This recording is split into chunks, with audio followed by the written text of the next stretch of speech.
आप सभी का बहुत बहुत धन्यवाद और आभार। एक ऐसी लड़ाई को लड़ने के लिए जो सदियों से लड़ी जा रही है, इस लड़ाई को भाई विश्नाराम जी के परिवार को न्याय दिलाने के लिए हमारे बीच में बहुत ही वरिष्ठ कांग्रेस के नेता हेमाराम चौधरी जी, श्री हरीश चौधरी जी, मदन प्रजापत जी,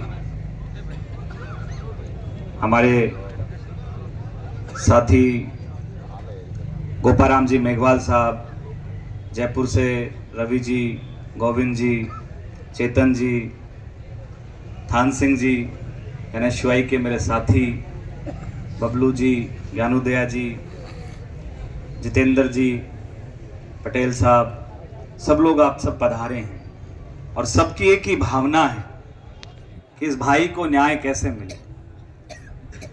मैं खुद जयपुर में था जब ये घटना हुई, तो इस घटना की गूंज केवल बाड़मेर में, जोधपुर में नहीं है, पूरे हिंदुस्तान में है। सबको दर्द है, सबको पीड़ा है, लेकिन बड़ी विडंबना ये है कि हिंदुस्तान एकमात्र ऐसा देश है जहां पे FIR दर्ज कराने के लिए भी पीड़ित को धरना देना पड़ता है। ये कोई नई बात नहीं है, सरकार ने सोच लिया है कि तो रोज होता है।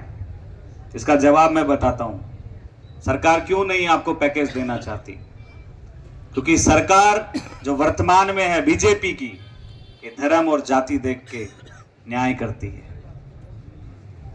वो इंसान देख के न्याय नहीं करती है, वो आपके कपड़े देखती है, आपकी जाति देखती है, आपका धर्म देखती है और फिर न्याय करती है। आप देखिए, रातों रात सोते हुए लोगों को घरों से बाहर फेंक दिया जाता है और बुलडोजर घर पे चला दिया जाता है। बेशर्मी की बात है, यहां का एक नेता अपने देश में हो रही घटनाओं पे नहीं बोल रहा है।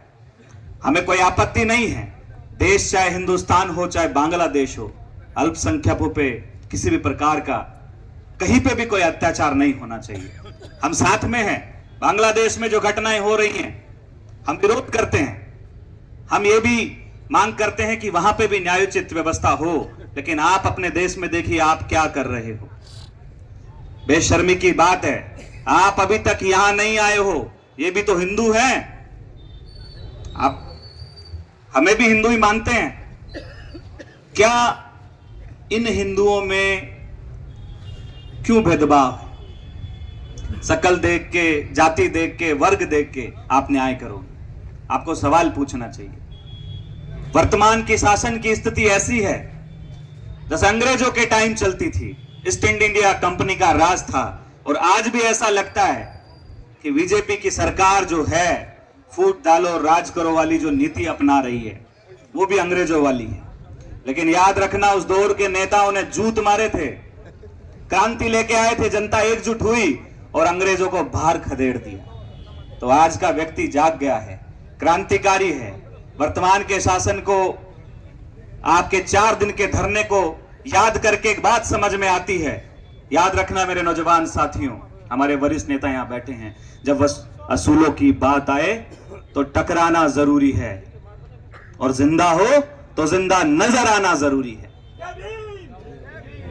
डॉक्टर अंबेडकर आपको संविधान देके गए, उस संविधान के अंदर हर एक व्यक्ति बराबर है। विकलांग हो, बच्चा हो, बूढ़ा हो, नौजवान हो, अमीर हो, गरीब हो, विधायक हो या ठेला चलाने वाला मजदूर हो, ये डॉक्टर अंबेडकर का संविधान है। लेकिन इन लोगों ने जब से सत्ता में आए हैं, उस संविधान को तार तार करने की कोशिश कर रहे हैं। आपको सजा किस चीज की मिल रही है? आपको पता है कि आपने इस देश में संविधान को बचाने के लिए वोट किया। वो लोग इसलिए नहीं आ रहे आप लोगों के बीच में। क्या था, कन्हैयालाल जी को भी चाकू से मारा गया, हम लोग लड़े, हमारी सरकार के खिलाफ लड़े। आज वही लोग उस दिन विरोध कर रहे थे, न्याय मिला, आज कहां है? क्योंकि सामने मारने वाला एक मुसलमान था।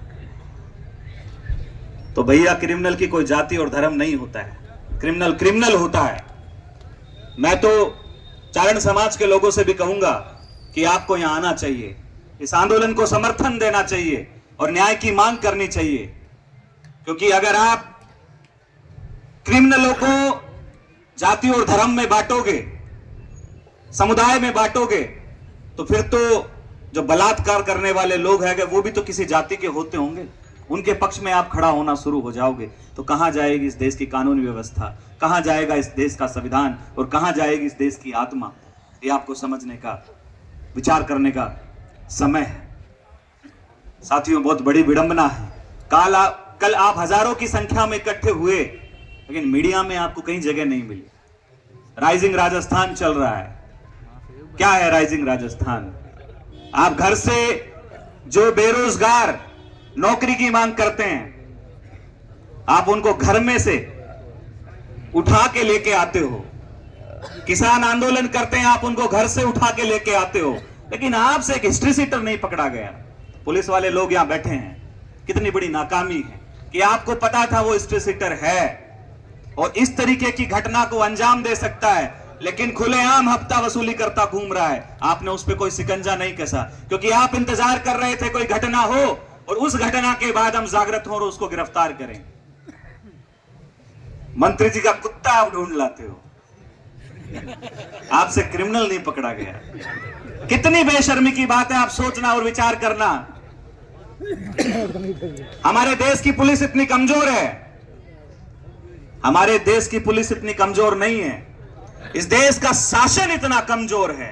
अगर पुलिस को फ्री हैंड छोड़ा जाए और सत्ता का इन्वॉल्वमेंट नहीं हो, मैं कह रहा हूं 2 घंटे के अंदर आरोपी आप लोगों के बीच में होगा, नंगा करके उसको इस बालोतरा की सड़कों पे ये पुलिस घुमाए।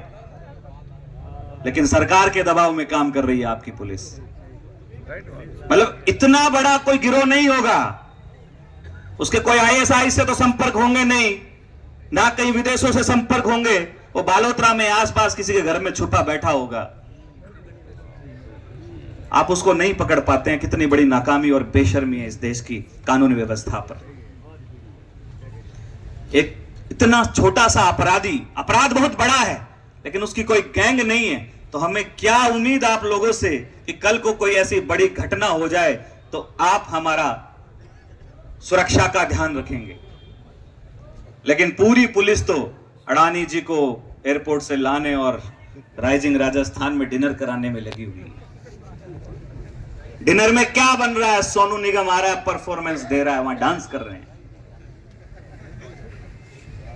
यहां आपके आंदोलन की कोई चर्चा नहीं है।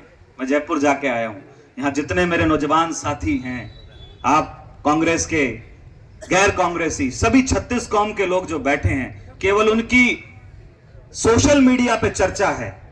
लेकिन मीडिया में सिर्फ एक बात की चर्चा है कि राइजिंग राजस्थान के डिनर में क्या क्या डिशेस थी।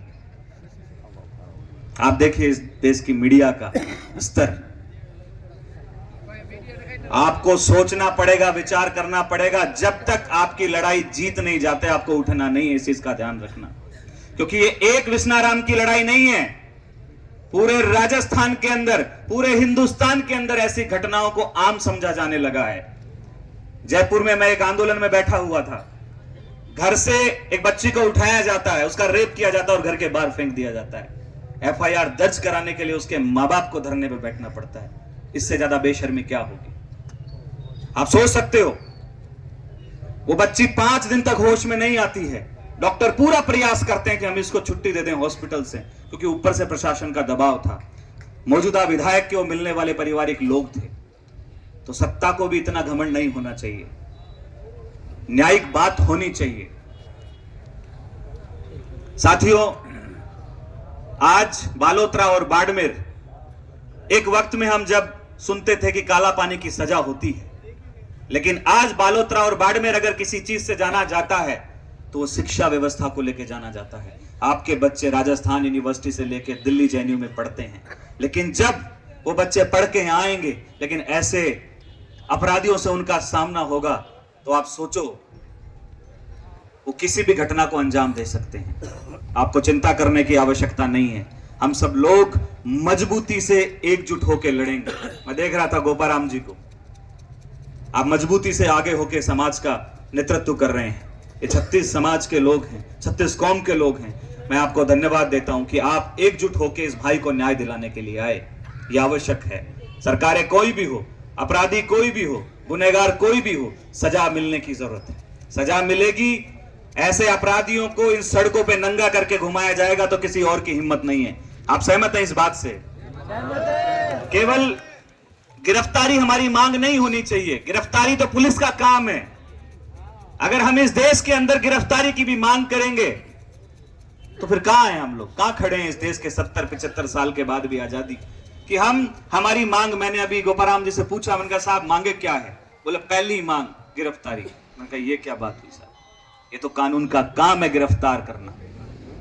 गिरफ्तार करने के लिए ही तो पुलिस बनाया जाती है कि कोई अपराधी हो, कोई गुनाह करे, उसको गिरफ्तार करें। और हमें हमारी मांग में शामिल किया जा रहा है कि गिरफ्तार किया जाए। और ये समाज और ये 36 कौम के लोग इतने कमजोर नहीं है। इस देश की सत्ता से और सरकार से मैं कहना चाहता हूं, हम लोग कोई आर्थिक पैकेज के लिए लड़ाई नहीं लड़ रहे हैं। अगर हम लोग 100-100 रुपए भी सब लोग इकट्ठा करके देंगे तो मुझे नहीं लगता उस परिवार को कोई कमी होगी। लेकिन ये हक है उस परिवार का जिसके साथ गुनाह हुआ है। सरकार को उसको मजबूती से, जो हमारी कमेटी ने जो मांग रखी है 50 लाख रुपए की, मैं तो कहूंगा इसमें एक मांग और जोड़ी जानी चाहिए। उस बच्चे का जो नया नया अभी जीवन में आया है, नई नई सांस उसने ली है इस दुनिया में, उसकी पढ़ाई का खर्चा कौन उठाएगा? कल उसके ताऊ पलट गए तो, उसका चाचा पलट गया तो, सबको अपने बच्चों की परवाह होती है, लेकिन आएगा। लेकिन उसकी शिक्षा की, उसकी दीक्षा की, उसकी शादी की कौन जिम्मेदारी उठाएगा? क्योंकि बाप को तो इस कानून व्यवस्था ने छीन लिया। कौन उठाएगा उसको? कौन पढ़ाएगा? सरकारी स्कूलों की तो आप हालत देखो। अच्छे स्कूल में वो पढ़े, अच्छी शिक्षा उसको मिले, उसकी जीरो से लेके जब वो पैदा हो उससे लेके उसकी पूरी शिक्षा की व्यवस्था सरकार के ये मांग जोड़नी चाहिए। वह जिस स्कूल में पढ़े, अच्छी स्कूल में पढ़े, उसको पढ़ाया जाना चाहिए। क्योंकि पैसा तो हम लोग ले लेंगे, सरकार दे देगी, लेकिन बच्चे को क्या मिला? बेचारी माँ कहां लेके जाएगी? क्या पता पैसे का बंटवारा किस तरीके से किया जाए। वो बात की बात है, वो परिवार की आपसे जिम्मेदारी है, वो आपसे बातचीत तो अंदर की बात है। लेकिन उस बच्चे को क्या मिला जो इस दुनिया में आएगा? उसकी शिक्षा की बात होनी चाहिए, उसके स्वास्थ्य की बात होनी चाहिए, उस जो पत्नी है उनका भरण पोषण कैसे होगा, इसके लिए कोई नौकरी की बात होनी चाहिए। आपको ध्यान हो, अलवर के अंदर एक बहुत बड़ा मामला हुआ था। एक महिला अपने पति के साथ जा रही होती है और उसका एक वीडियो बना लिया जाता है। सब लोग हल्ला मचाते हैं जो आज नहीं मचा रहे हैं। राहुल गांधी अलवर आते हैं, उसको नौकरी देके जाते हैं। आदरणीय हेमाराम जी और हरीश जी बैठे हैं इनकी मौजूदगी में। तो हमें इस सरकार से वैसे तो कोई उम्मीद नहीं है, लेकिन हम लोग भी क्रांतिकारी लोग हैं, आसानी से पीछा छोड़ने वाले लोग नहीं हैं। आप सब लोग हिम्मत बनाए रखिए, मजबूती से एकजुट होके कमेटी के नेतृत्व में जो है आप लड़ाई लड़ो। हम लोग जीतेंगे और आपको चिंता करने की जरूरत नहीं है। यहाँ आप लोग लड़ाई लड़ो, जयपुर में हम लोग मजबूती से लड़ाई लड़ेंगे। जरूरत पड़ी तो हम लोग विधानसभा का घेराव भी करेंगे। कोई छोटी मोटी बात नहीं है। हम सब लोग मजबूत हैं, एकजुट हैं, अपनी लड़ाई को लड़ना जानते हैं, संघर्ष करना जानते हैं। अगर यहां से पार नहीं पड़ी तो आप यहां नेतृत्व करिएगा। आपका भाई भी इतना कमजोर नहीं है। हजारों की संख्या में ले जाके हम लोग जो है ना विधानसभा की ईंटें उखाड़ लेंगे, चिंता मत करो। तो आप सब जय भीम, जय भीम। ये बाबा साहब का नारा है और बाबा साहब को हम लोग ये श्रद्धांजलि अर्पित इसलिए नहीं करते हैं। जय भीम का नारा क्यों बोलते हैं? क्योंकि बाबा साहब ने उस दौर में उन मजलूम लोगों की लड़ाई लड़ी जिनकी सुनने वाला कोई नहीं था। इसलिए हम बाबा साहब अम्बेडकर के नारे की जय जयकार करते हैं और उनका जैसे ही नारा लगता है तो अंदर से क्रांति पैदा होती है और उस क्रांति का नाम है जय भीम। तो आप मजबूत रहिएगा। अभी हमारे बीच में हमारे नेता आए हैं, किस तरीके से बातचीत होती है, धरने पे किस तरीके की जो है निर्णायक स्थिति होगी, सब आपको अवगत कराया जाएगा। बहुत बहुत धन्यवाद। नमस्कार। जय भीम, जय भारत।